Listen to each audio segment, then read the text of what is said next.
What's going on, everybody? Welcome into episode 53 of To the Show We Go. And we have Ed Hand, as always, and myself, Andrew Parker. It is the Theo Denlinger episode. I got to meet Theo this past year in Worcester. We were around for half the season up there. He came over in a trade with the White Sox just a couple years back. It seems like that was 10 years ago at this point. But Theo, we've been talking a lot already off air, but but we'll get into some cool stuff that we were just talking about in a little bit. But your off season is almost finished, so I want to ask, what have you been up to this off season, like non-baseball and baseball related? So baseball, it's been just working on the cutter, working on, pitch selection, pitch mix, really honing in those pitches, getting the four seam down, getting the power back to it. I'm adding a splitter, so that'll be a good pitch to the arsenal. Got the cutter, and then adding a slider and replacing the curveball that I had. So I really like the pitch selection that I have. Been working on that a lot.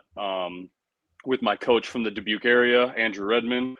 So he's been working with me nonstop, day in, day out, just trying to hone in all those pitches together and get ready for spring training. And hopefully I'll come in and kick the door down, and they'll have no chance but to just put me up there. So, but we'll see. We'll see what happens. And then as for non-baseball related, that's my nickname, the Viking, and I blacksmith nonstop, and that's what I've been working on. And so making knives, axes, swords.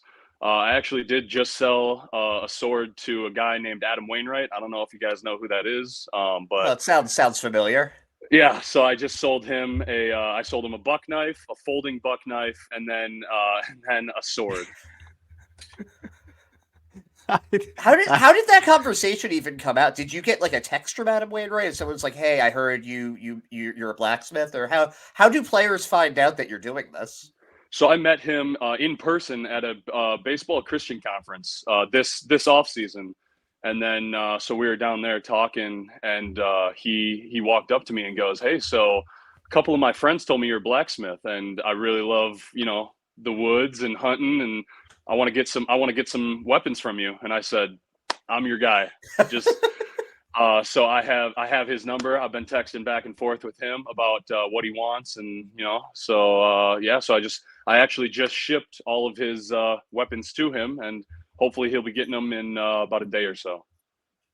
How long have you been doing this for? How long? Because it's such a cool hobby. It's such a cool thing to know how to do. It's such a great skill. But you don't hear a lot about modern day blacksmiths or anything. I remember when they first traded for you, that was the first thing that everybody said. "Oh yeah, he's a blacksmith." And it was kind of just like, is that like the hammer thing? Yeah. So I've been blacksmithing with my dad for probably 9, maybe coming up on like 10 years now. And it's just been an incredible journey along the way.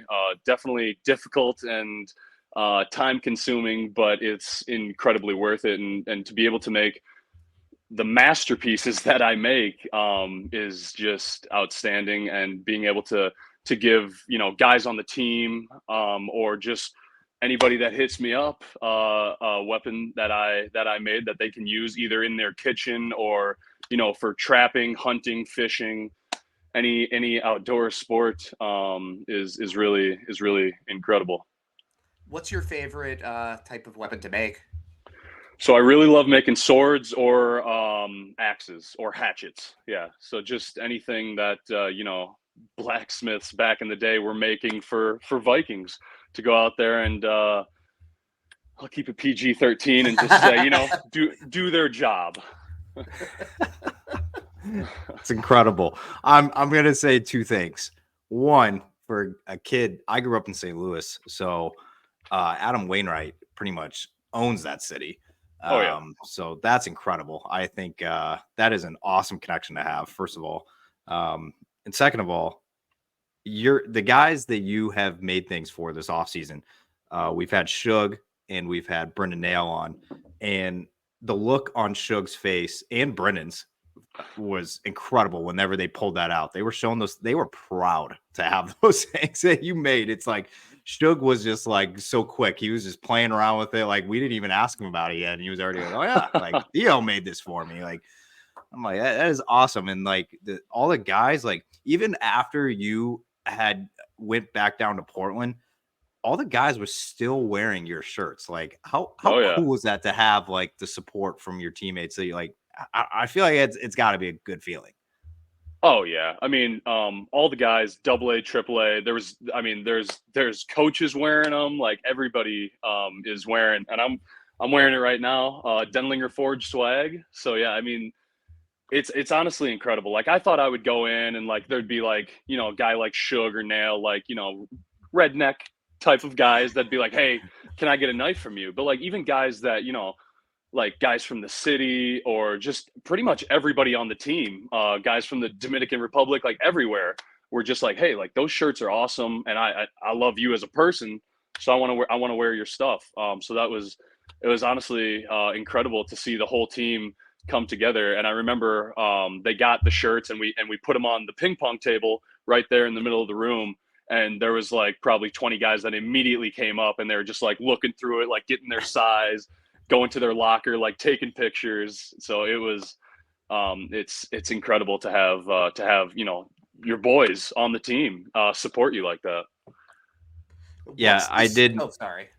No, I was going to transition into some baseball things. So if you had anything to follow up, I do have one more question. And that's, all you, man.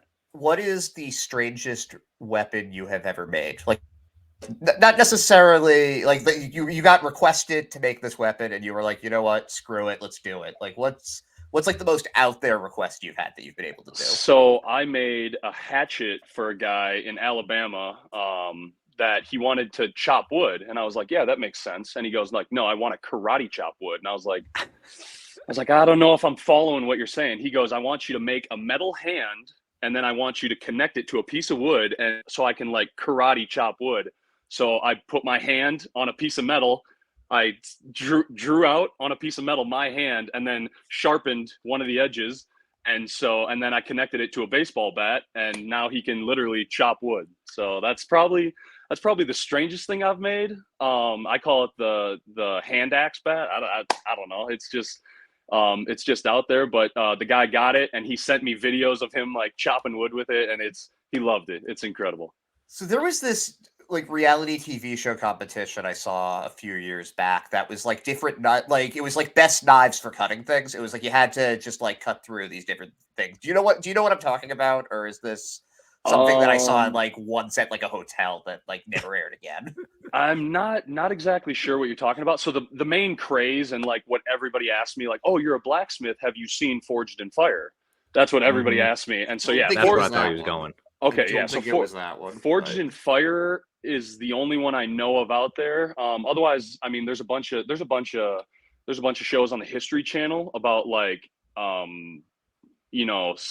antique weapons or different things like that, and then they show them like actually being used either in combat or on prosthetics or pigs or whatever else. But yeah, Forged in Fire is the only thing I can really think of. And I get asked about that every time someone finds out I'm a blacksmith, and they're like, hey, you should do that. And I'm like, yeah, well, baseball kind of takes a lot out of my schedule, so I can't really do Forged in Fire right now. But probably when I retire, way down the line. Road, yeah. I might try and get on Forged in Fire. So that'll be in the future.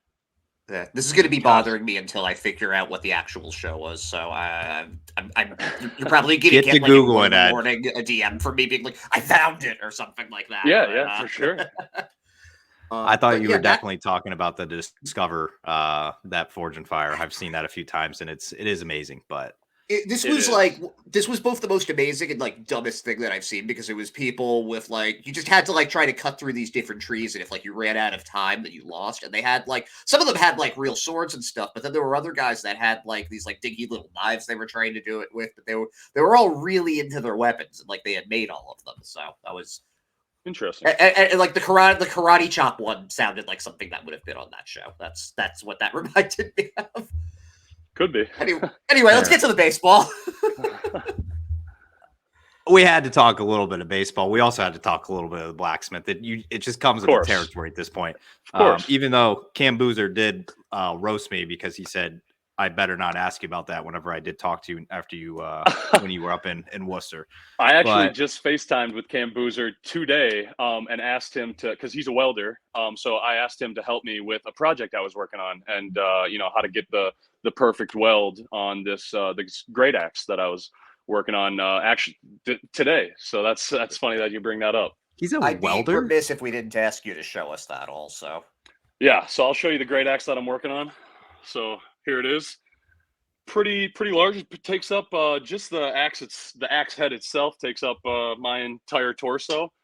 I don't even know if it fits in. Yeah, it fits in the picture. But yeah, here it is.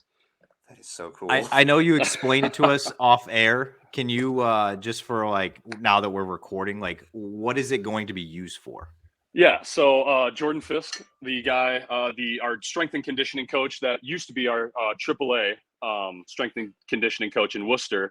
So he uses it for a barbell jack. So what it is, it goes underneath a barbell, it hooks underneath the barbell, and then you pull it back, and it sits on this metal plate, which is why I called Cam, because I was welding up this metal plate to the great axe.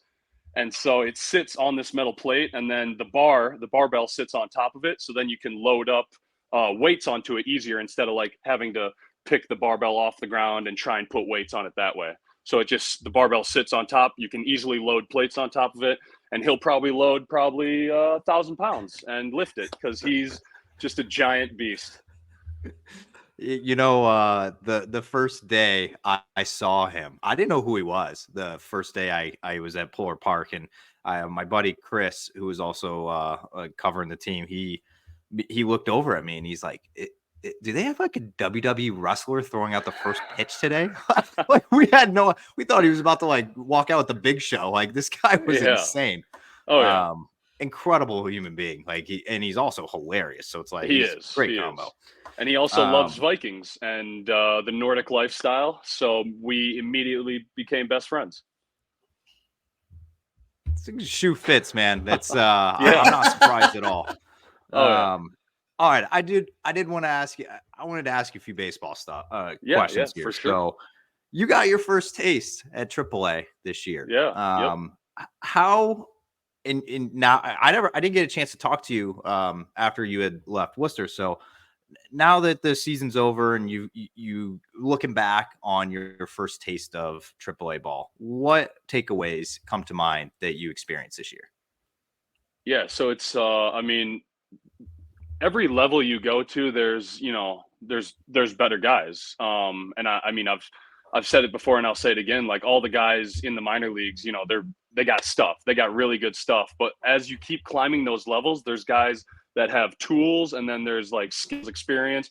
And as you keep getting towards, the top, it just keeps getting a finer line. So you really can't, like, the mistakes you could make in low A don't play in double A, and the mistakes you could make in double A definitely don't play in triple A. And I'm assuming that the mistakes you make in triple A to strike guys out, whatever, you leave a ball over the plate or just catch part of the plate and it's a 0-2 pitch, in triple A that won't play in the majors, and in double A that won't play in triple A.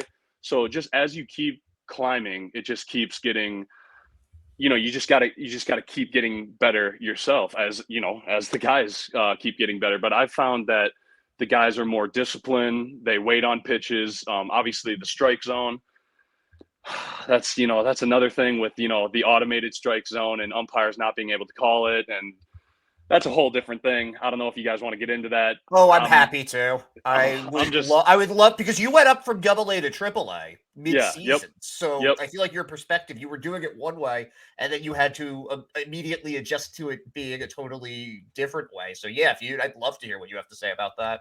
Yeah, I mean, it literally squeezed the pitchers. Like the pitchers had to throw it almost down the middle in order to get a strike.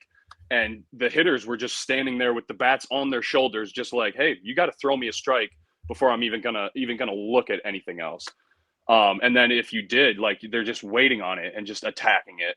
So there's there's a fine line between having an umpire call it and like an automated strike zone. Like obviously, the strike zone is going to be around the same, but you're not getting those pitches on the black. You're not getting calls where you're like, that could have been a strike, could have been a ball. It's up to the umpire's discretion. No, it's completely out of the game. I think it's not baseball. It just doesn't make it baseball anymore, because otherwise, why is the umpire back there? But besides to call people out when they get home, like go to like there's a play at home. So I think it just completely takes away the umpire at home. I mean, what is he doing if he's not calling balls and strikes? He's got an earpiece in that says, hey, that was a ball. Hey, that was a strike. Like anything on the black was not a strike.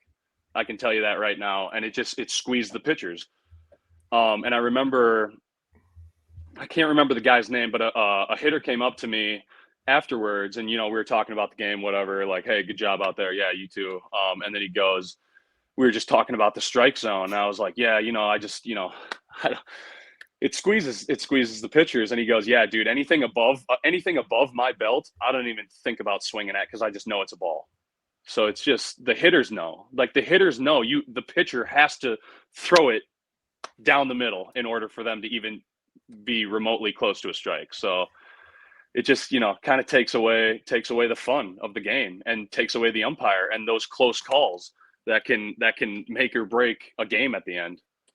Now, were you also doing because I remember, I forget what the exact schedule was with it, but it was like a couple of days there was the automated strike zone, and then a couple of days there was the challenge system. Yeah, so it was 3 and 3. So you would have Tuesday to Thursday was automated zone, and then Friday to Sunday was the challenge zone. And the challenge zone, I like because that's the umpire. The umpire is still making the calls, and then if you have a problem with it like that, so the only the pitcher, the catcher, and the hitter can make a call on the field whether or not they want to challenge. And I think that's great, because you could be out there and the umpire misses a ball outside and he calls it a strike, and the hitter's like, no, dude, that was outside. Like, I want to challenge it. And you got to that's what they do. They tap the tap, and it's like, hey, I want to challenge that. And then so everybody they look at the big board, and then it's like, all right, we're going to see if it actually was. I love that. I love that, because it has the system in place that everybody wants. Like, oh, was that actually a ball or strike? Like, the umpires do make mistakes. But it also keeps the fun of those umpires, making those mistakes or making those close calls where it's on the corner, bottom of the ninth, could be the pitch to win the game, lose the game. So I really do like the challenge zone, the automated zone. I'm just not a fan of. Yeah, no, honestly, I completely agree with you. And this is just from as like watching it. It's exciting when you have them challenging it, and it shows where it's like I don't know if you watch any tennis, but like they'll show that with was it in or out. It's the same sort of thing. Like, did it hit there? I don't know. Let's see. Let's find out. And it's like a hitter. I'm just thinking like somebody like Tristan Cassis, who has a really good knowledge of the strike zone. That's an extra skill set for the player right there. Or exactly. So it seems like that's the way I hope they go with it. So I hope so too. Yeah, I hope they get rid of the automated zone and just like all 6 games out of the week are going to be challenge zone. I would love that. Honestly, I would be happy with that. I'll tell you what, after being around the stadium all season long in AAA and seeing both ways, I don't know if it helped because the challenge system was more on the weekend, so maybe the crowds were a little bigger.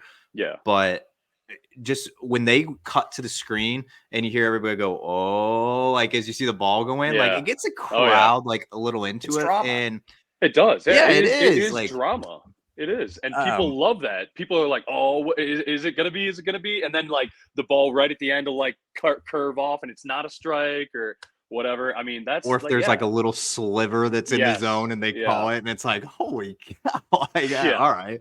But I'll never forget Ryan Fitzgerald having an absolute meltdown whenever he got called strike 3, and there was like it was like less than your pinky nail that was in the zone. I'm like, ooh, it's tough. But all right, so automated strike zone aside, because we could probably talk about that for an hour. Oh yeah. I could talk about that all day. I think we also talked Chad Tracy's ear off this past year on the automated strike zone at the very beginning. I think he was tired of it by June. I think he was like, guys, I don't want to take any more questions on this. It's too much. Maybe that's why you like me. I never asked about that. Yeah. There was a lot of questions about it, but it is what it is at this point. But we're all on the same page though, so I love that. All right, so when you went back down to Portland, what was that like for you? Like, what was there any type of talk about things that that you needed to work on, or like, I guess, how did the conversation go as you got resettled into Portland? Yeah. So what I was told from upper management is that, hey, it had nothing to do with my performance. Like, I was out there performing. Obviously, there's going to be ups, downs. Like, there's times where I went out there, struck out the side, and then came back in. They're like, hey, really good job. There's times that I walked the house and they had to pull me. Like, there's ups, downs. Everybody has that. And they told me, hey, it had nothing to do with your performance. Like, you could have had a sub-3 ERA, and we still just didn't have a spot for you. So what I was told is that they signed like 3 free agents that had big league time, and I don't have big league time, so they're not going to send those guys to Portland. So they had to send whoever was kind of at the bottom of the list for time in AAA and also big league time, and I was that guy. So they sent me down just because I'm new to the system. I'm new to AAA.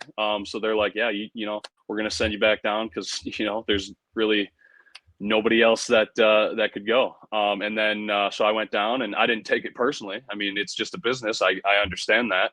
And I was just the guy at the bottom. But I'm, willing to work my way back up and hopefully get some big league time along the way. And maybe I won't be that guy at the bottom anymore. That gets called down. So that's pretty much all it was. But we did have stuff to work on, and everybody has stuff to work on.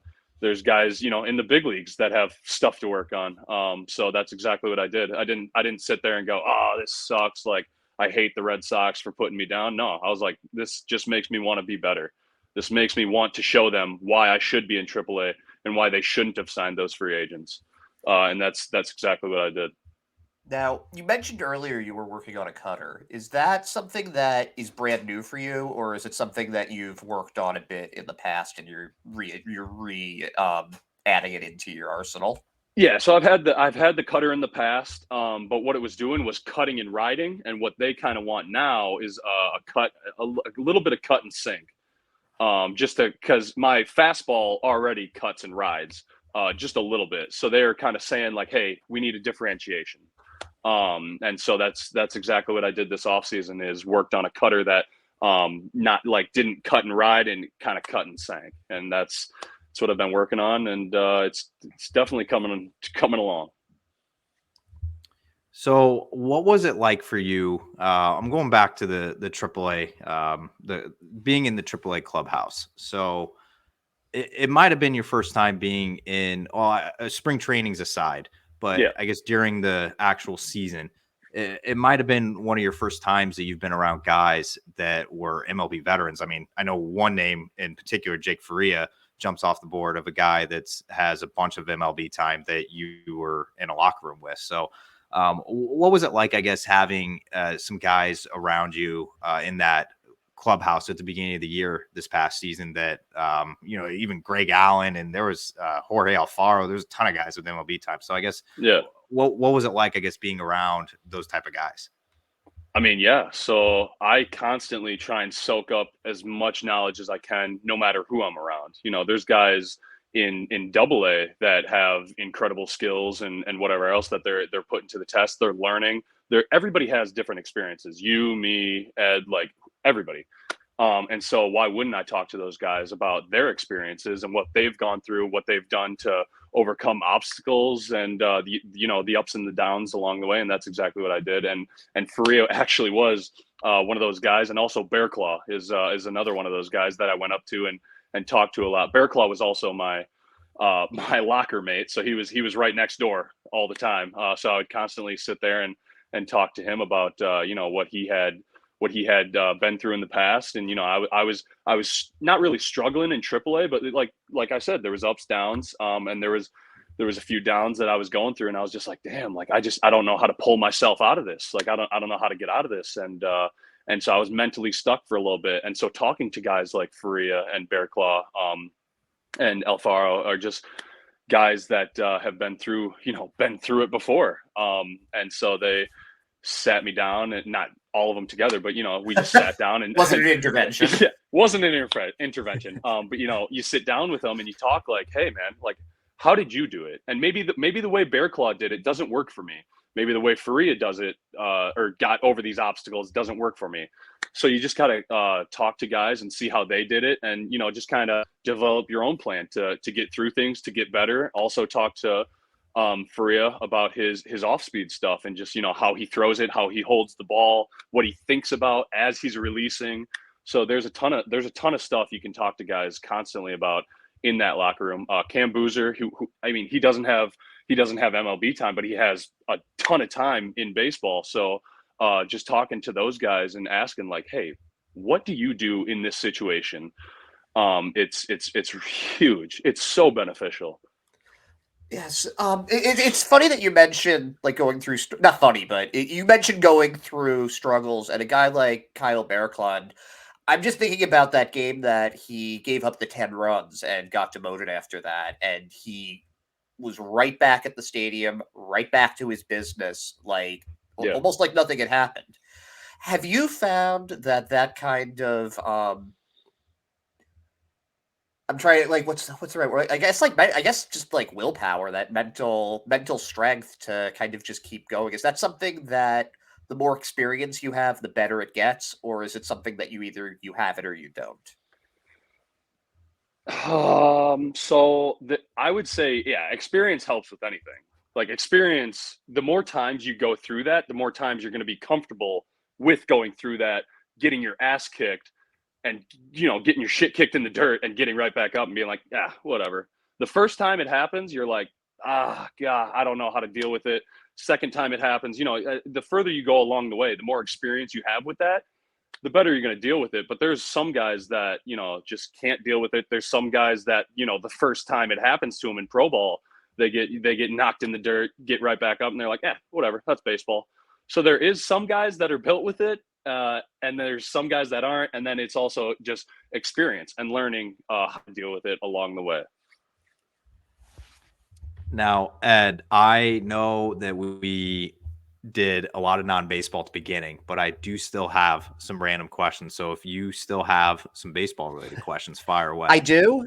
I've got a couple about teammates of yours, because there are two guys that I think are still teammates with you that you're intertwined with. The first is Taylor Broadway, who I believe was drafted. I forget if you were the one that was taken and then he was taken, or he was taken. He was in the 6th. I was in the 7th. Okay, so he got taken the round before you, and then you got traded over to the Red Sox, and then he was a player to be named later. So he got traded. Was he first? Yeah. He was the player to be named later. And then I got traded in that offseason. So he got traded first, and then I got traded literally that offseason that he got traded. But sorry, you go. Oh yeah, no, I was just gonna say, is this like, was he the first person to call you? Did he give you like the rundown on what to expect with the Red Sox? Like how's how was it being like, oh, I remember you. We've been through a lot together. Yeah, so me and Broadway, or at least I always joke to Broadway about like, dude, you need to make it up to the majors, because I follow everything you do. I was like, you need to get to the majors, because that means I'll be next in line. So yeah, obviously he got drafted, then I got drafted to the White Sox, and then it was constantly like he went up to high A, and then like a month later I went up to high A. He went up to double A. A month later I went up to double A. So I was like, and then he got traded. And then that offseason I got traded, and I was like, dude, yeah, you need to make it to the pro, like you need to make it to the majors, because I'm right behind you then. So that's a joke between him and I. But yeah, I mean, he's an incredible guy. Love that guy. And yeah, he was my inside source for, you know, everything that's going down at the Red Sox. So as soon as I got traded, I called him up and I was like, hey, what can I expect? who are the dudes we hang out with? Like, who are our boys now? Yeah, it's like being the new kid, except for someone that goes to that school already. Yeah, exactly. And he was a huge help. He told me exactly like how it kind of went down, how it goes down. Obviously he hadn't had a spring training with them, so he was going to be new to that too. But at least it's like, hey, we're going into it together. Like, I know him, he knows me. If that's all we have, that's good enough with me. So it definitely made me feel a lot more comfortable going into spring training with a new team and with having one of my boys there. My second question for players is the guy that you were traded for, Franklin Germain, is now with the Red Sox again. Yeah, he's now back, and that was actually, I believe he was one of the guys that was a free agent sign that I got bumped down to AA for. That's really interesting. That's gotta be. Were you just like, what the hell, man? Like, yeah. Yeah, but it's also, like I said, I didn't really sit and think about it too much. It's upper management call. It's out of my hands. So I just said, whatever. Yeah, you guys will probably be teammates this year, so that's that'll be cool. Exactly. Yeah, so I'll be able to get to know him. Hopefully in spring training and then in AAA, obviously. Did you one feel? Last thing. Oh, sorry, Parker. No, I was just gonna ask him if did you feel like really loved in that bullpen, being one of the few right-handers? Oh yeah, definitely a little bit. How many lefties were on that roster? Oh yeah. There was there was a lot. There was a lot of love for everybody, but it was good. It was honestly there's not really a single guy that I'm like, if he got traded, that wouldn't be a bad thing. But like, dude, the entire Red Sox team is incredible. Like, going from the AA bullpen to the AAA bullpen, I literally walked right in and became comfortable immediately. And so that also goes out to our AAA bullpen coach at the time, Wheels, we call him, who I met in spring training and immediately fell in love with. Guys, incredible. And so, yeah, every transition I've had with the Red Sox has been very easy. And all the guys there are like, yeah, dude, you're one of us now. Like, come on, let's go. So before we get to Parker's rap, I don't know if it's going to be rapid fire today or not, but oh yeah, you know it is. Oh boy. I was wondering, what was your introduction to baseball, and who was your favorite player as a kid, and what made you? Because I know you were a multi-sport athlete growing up, right? Yeah. Yep. What made you go with baseball over other ones? Well, I actually was. I don't know if you guys know this. So my brother played Division I football for the University of Wisconsin, and he was he came in as a D end, and then they moved him over to right guard. So he was on the offensive line for the Badgers, and I honestly, we were a football family. My dad played football. He also played rugby, but that's a way back in the day when you could just do football, rugby, and then whatever other sport they had. But yeah, so we were a huge football family. And I honestly thought I was going to go and possibly try and walk on to the Badgers. But then there was a D3 school in the area around me that I was going to go play football at, because I didn't have any looks out of college or out of high school for baseball whatsoever. I didn't even get a single call from like a junior college. And so I had to walk on to a junior college for baseball. But so yeah, the football thing, I was going to go play football, and my brother actually had a career-ending injury that ended his football career. And so my parents sat me down my senior year and said, yeah, you're not going to go play football in college. And so I also agreed. And I was like, yeah, football is a dangerous sport, really hard on the body. And I was like, you know what? I've always been pretty good at baseball. Like, I'll give that a try. So I walked on to a junior college in Madison, and I guess that's history since then. So are you more of a college football guy or like an NFL guy, or both? Yeah. Well, okay. I guess we'll get it out there to the public to know. I don't watch sports at all. I don't I didn't know who Adam Wainwright was when he came up and talked to me. Whoa. Yeah, I'll get it out there to the public. So with my family, we grew up so my backyard is the Mississippi River. And then my other backyard is the forest. So I was constantly outside running around in the river, in the woods. We never had the TV on at home. So, and if we did, we were watching Lord of the Rings or, something about medieval times or Vikings or something like that, or watching the Discovery Channel and watching like hunting or fishing or trapping or whatever else. But I was never inside as a kid. Yeah. So I guess the public knows that now, is that I don't know sports whatsoever. I don't know who anybody is. So I struck out a guy when I had my spring training, major league spring training debut. I think his name's Kevin Pillar, and I had no idea. I have no idea who he is. And I struck Red Sox. Yeah, and so I struck him out, and so my buddy who is a huge sports fan texted me after the game like, "Dude, you struck out Kevin Pillar, like that's insane, like that's crazy." And I was like, "Okay, yeah, I have no idea who that guy is." Yeah, just write back nice, no emoticons or anything, just nice. Yeah, I didn't know who he was. Honestly, I hate to say it, didn't know who Adam Wainwright was until he obviously came up, introduced himself, and I'm like, "Yeah, I'm Theo. Like, what's your name?" And he's like, "I'm Adam." I was like, "That's all I knew him as." I was like, "Oh, this guy's name is Adam." I didn't know he was Adam Wainwright. And then so I guess that's out there for the public to know. But like I said, it's not that I don't love sports, because I love sports. I love baseball to no end. I could play it and watch it all day, but it's just I do other things in my free time besides watch sports. And so I hope the public understands that. I hope you guys understand that.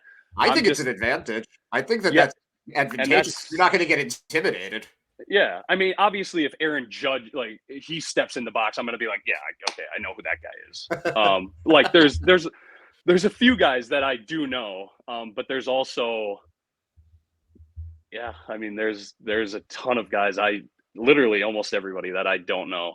So like when I faced Ellie De La Cruz, struck him out, had no idea who that guy was, and then he got called up to the majors, did pretty well with them. Did all right. But yeah, I mean, so I guess it is kind of an advantage to just go up there and be like, "Yeah, okay, whatever, here we go." That is incredible. And I just know this is the second guy that I've talked to that has had the same story. Grant Gambrell is the exact same way. Really? I asked him, so they played Norfolk, who ended up winning the AAA championship this year. Their team was loaded with top prospects. Like they had like 4 or 5 guys in the top 100. And I asked him, I'm like, "Oh, you struck out Kobe Mayo, Kerstad, like I think Jackson Holiday was on the team at the time, Matt Holiday's son." And I'm like, "What was it like facing all these guys?" And he's like, "I had no idea who they were when I faced them." I'm like, "That is incredible." Like, it's an advantage for you guys, like, because he's not intimidated when Jackson Holiday stepped in the box. He didn't even know who he was. Yeah, and I also faced him this year. I faced Jackson Holiday. I knew who he was just because Instagram and everything, and I follow MILB Central, so I've seen him on there all the time. Otherwise, I couldn't tell you who his dad was or what his dad did for a job. So I love that. I love that. That's incredible. When Grant said that to me as well, I'm like, "Dude, that you keep that mindset, because you're not going to be intimidated obviously unless Aaron Judge is in the batter's box at Polar Park." But I think Judge is like 6'7". I feel like you're going to be intimidated by him no matter what. Like, that's a large man. Yeah. All right, Theo, it's that time of the show where I have some very random questions. They're going to be all over the board. So I hope I can answer it. And going off of that, if it's anything sports related about like, "Hey, who's your favorite, like this guy?" Nope. I don't know. No sports. This okay, is good. good. I can do that then. All right, cool. First one here. I like this question because I've learned some things. I learned some things about Blaze Jordan in the last our last interview. So Okay. I want to know, besides you into Vikings and into blacksmith, the stuff that we already know and we've talked about. Lord of the Rings. I want to know, yes, stuff that, because I've seen the tattoo. I've seen it. It's incredible, by the way. But thank you. Besides the stuff that's known to the public, what is a guilty pleasure of Theo Denlinger that the public wouldn't know? I mean, every guy loves gaming, but okay. Guilty pleasure. I love Jersey Shore, that TV show. I don't know if you guys have heard of it. My dad and my sister used to watch that together. So that's an extremely guilty pleasure. So I don't know. It's just the nonsense of those people talking and yelling and partying in the background. That just is it's just funny. It's not. It's entertaining. It's just funny to watch them. And then, yeah. I mean, I don't know. I love anything outdoors. I was just going to mention a bunch of outdoor stuff like canoeing. But yeah, I feel like everybody would know that just by looking at me. But yeah, probably Jersey Shore is my like secret guilty pleasure that I come home and I turn it on with my wife and we just like, it's always in the background. Like I'll be cooking or doing something where I don't have to like pay attention to what's going on. I just like hearing like, just the stupidity happening in the background behind me. It's comfort food. It's like mac and cheese in TV form. Yes, yeah. Can I ask you real quick though, because I didn't know about the Lord of the Rings part. I didn't notice with the tattoo. Well, I guess it's upside down. So yeah, so this is this is Narsil, the sword of Isildur that cut off the ring. And then there's the ring, and then this is the pendant of Arwen. And then it's pretty much just the map of Middle Earth. And then this is actually, most people say it's like, Viking runes. And I'm like, most people that I, just walk by, I'm just like, yeah, it's Viking runes. But actually, this is Dwarvish. So it's written in the language of the dwarves. And in English, it means if more people cherished food, song, and cheer above hoarded gold, it would be a merrier world. I really like that. Is that from the books, or is that something that you No, that's from the books. Yeah, that's from Tolkien himself. Gotcha. And that's J.R. Tolkien. That's the guy that wrote The Hobbit, The Lord of the Rings, all that. And so that's. Did you get into it through the movies, or did you read the books first? So I got into it through the movies first, and then I went to my high school library. And I read The Hobbit for the first time, and I read it like 3 times through, and I would be reading it instead of studying, and so yeah, I became obsessed with it. And honestly, that's Lord of the Rings is a huge reason why I got into blacksmithing in the first place. So yeah, I mean, yeah, it's one of the main reasons why I got into blacksmithing.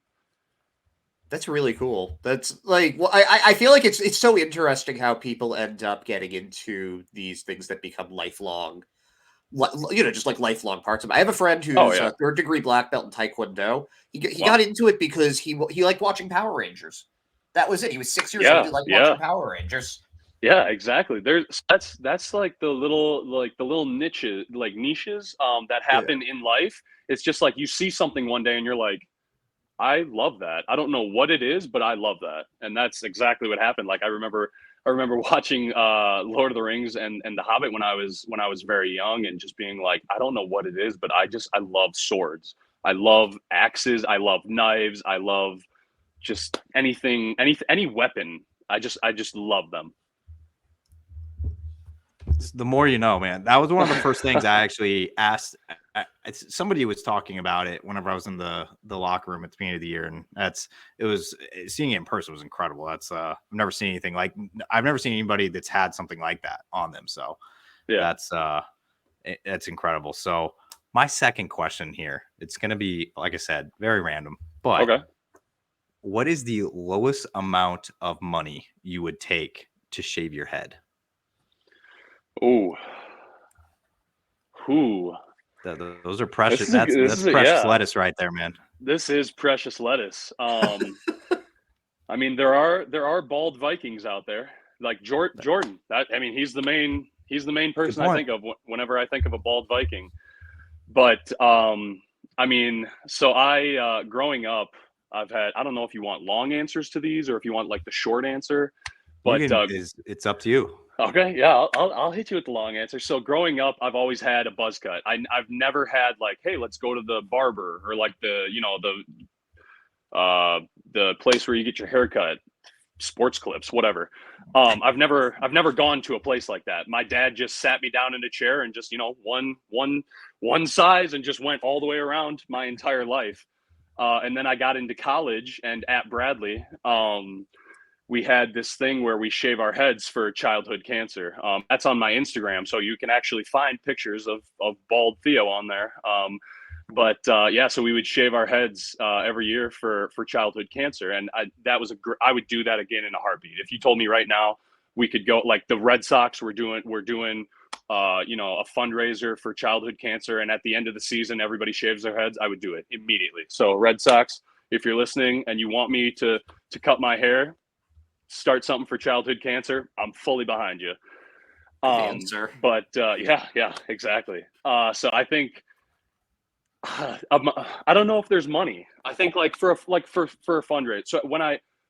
That's another thing. So when we had the COVID in 2020, I was still with Bradley, and we didn't shave our heads that year, and I was like, you know what? I'm gonna grow my hair out. Like I'm gonna grow it long, like as long as I can. And so I grew it out for like a year and a half, and it was about the length I have now. And then we shaved our heads for childhood cancer, and I actually donated 4 ponytails of about 7 inches each to a foundation that makes wigs for children that suffer from childhood cancer.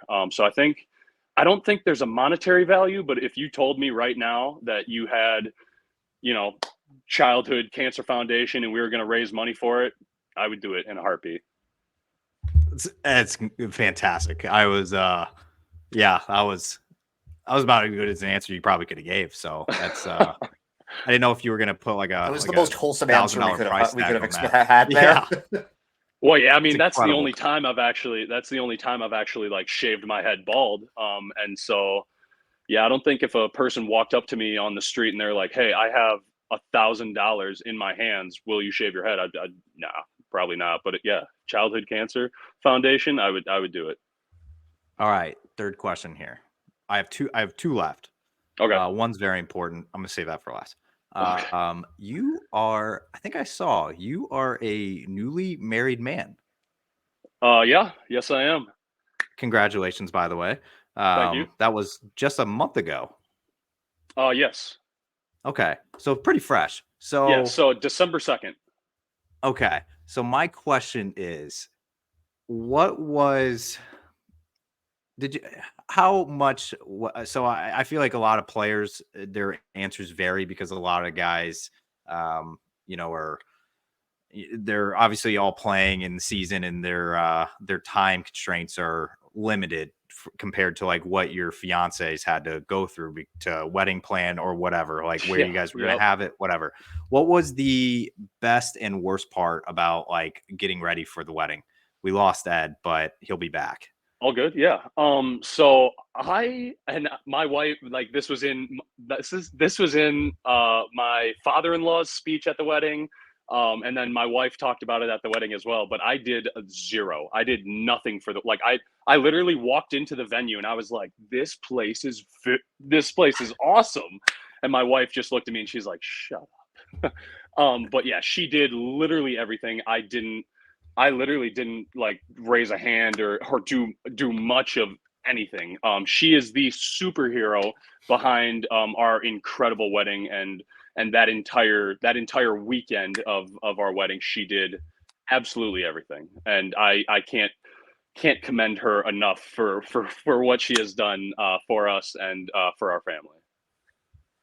Yeah, I mean, I'm in the process of wedding planning. My wedding's in October, and she is an absolute, like you nailed it, superhero. Like, dude, yeah, literally. Like, the things they do and the attention to detail and like the things that probably me and you don't even think about. It's like it's incredible. It's Nope. and we're I gonna got show married up, back and it's in gonna be November. perfect.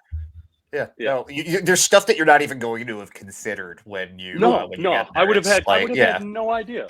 No, I would have Yep. had no idea. Like I didn't even know we had, you had to pick the color of the placemats. You have to pick the color of the napkins. Like I had no idea. Like if I would have planned our wedding, it would have been in a barn somewhere in the back country. Like I have no idea what I'm doing. But yeah, she planned literally the perfect weekend that I've ever experienced. So it hats off to her for doing that. I'm with you. I'm gonna think the exact same thing when I show up to mine. I'm gonna be like, yeah, exactly.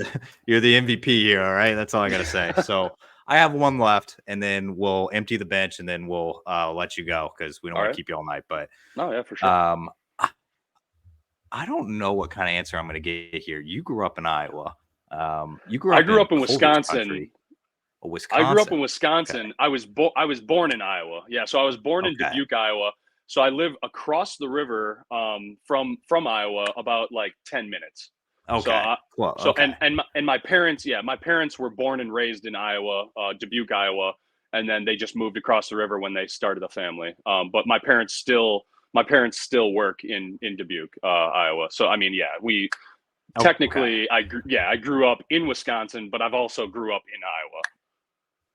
All right, fair. So that's still Culver's country up there, which I love, by the way. Oh yeah. But all right, so it's lunchtime. You're gonna go hop in the car, and you're thinking you want some fast food today, and in particular, you want fast food fried chicken today, and it can be strips or sandwich, either. Every single option is available in the country that you've ever been to. So no geographical constraints here. Where are you going? I mean, am I wrong for saying Culver's, or am I right for saying Culver's? You got me. I mean, so I feel like everybody... that as chicken though. They're a Butterburger place, man. It's incredible. They are. So I'm in love with Popeye's spicy chicken sandwiches. In love. Like if we're driving down the road and I see a Popeye's, I'll immediately pull off, and I'll be like, yeah, we got to get it. We got to get at least one sandwich, and then we can go somewhere else for lunch. Like whatever. I just want one sandwich. But Popeye's, I mean, they got the chicken. They did it right. They hit it on the head. Popeye's does the spicy chicken sandwich. I don't think I've ever had any other thing from Popeyes besides the spicy chicken sandwich, and that's all I need. Can I interest you in a little chicken joint called Zaxby's? I have had Zaxby's. I have. It's good. It's really good. So when we're on the road trips in the southern area. Yeah. Oh yeah. I've hit up Zaxby's. Oh yeah, I've hit up Zaxby's before, and it's incredible. Their sauce does it. The crinkle cut fries, just they got something going on there.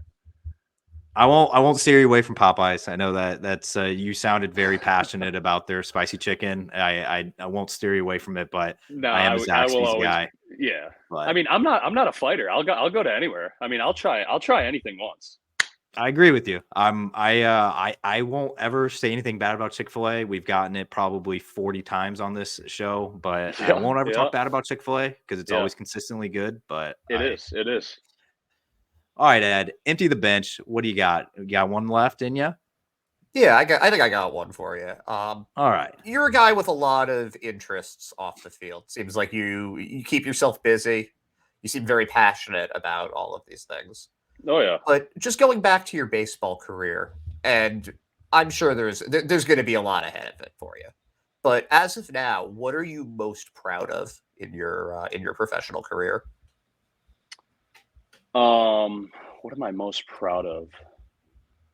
I think I am most proud in my baseball career of just being the only professional athlete to ever come from Cuba City High School, a town of like, I think we just got around 2,000 people in my hometown. We just hit like 2,000 on the city limit board. We got 2,000 up there. But I graduated with a class of 50 kids, and that was a public school. Oh, wow. So I knew everybody. I knew the freshmen and like who their grandparent was, who their cousins are. Like I knew every single person in my high school. I think we had like around, I think a little bit less than 250 kids. I think we had like 230, 240 kids in my entire high school, all classes. So I think I'm the most proud of my hometown and being from there and being able to say like I am my school's only professional athlete in the history of my school. Did you travel a lot as a kid? Like, had you been around like more of the country, or did that No. more start when you got to school and when you got drafted? Yeah. So that happened when I got to college. I was not traveled at all. Like my street smarts for anything, not good, not at all. And then when I finally went to Madison for technical college, it was eye opening, and I was like, wow, there's a city. There's a city out here. There's a whole new world. But yeah, I mean, I love my hometown. Love being from my hometown. And just I love being from the backwoods. I love bragging about that. People are like, oh yeah, I love Arizona, Phoenix. I love this city. Like, dude, you got to come check out this city. I'm like, nah. Like, I would love for these city boys to come live 1 week where I do and do what I do and try and survive on the river and go trapping with me and fishing and hunting and see if they could actually pull it off. I'm gonna end it with this. I just moved to New Hampshire recently, and you need to come up here because it is wide open. You have mountains, you have the ocean, and you have forests all within like a 40-mile radius. It's incredible. It's a great state. I love it. Oh yeah, so I'm in. Well, yeah, I guess I've been to you were in Portland, I guess. So that's oh yeah. And I was out. I mean, there wasn't I don't think there was a single off day that I wasn't out. So I'm a huge disc golfer. I don't know if you guys know that. So I disc golf almost every single off day. And I'll go out and I'll just I just spend it in the woods, and that is my home. That is my peace. Like if I have a bad day, if I have a bad game, a bad week, if I'm out there in the woods disc golfing or just walking, hiking in the woods, I'm at peace. Whatever happened that week stays there, because right now I'm in the woods. I am hanging out, and usually I bring my horse of a dog with me, and so having him out there running around through the woods is, and my wife is usually with me as well. So having my family out there in the woods is just pure bliss to me. Theo, that's that was one of the more wholesome interviews we've had, I think, all off season. So you've given us like an hour of your time, so we appreciate all of the time you've given us, and we'll definitely be looking out for you once spring training comes around. But we thank you so much for hopping on. Yeah, no problem. Yeah, absolutely love this. I love talking to you guys. Incredible questions, by the way. And yeah, I just love sharing my story and where I'm from and my way of life. So yeah, thank you. I appreciate you guys to giving me a platform to do that on. Oh, anytime.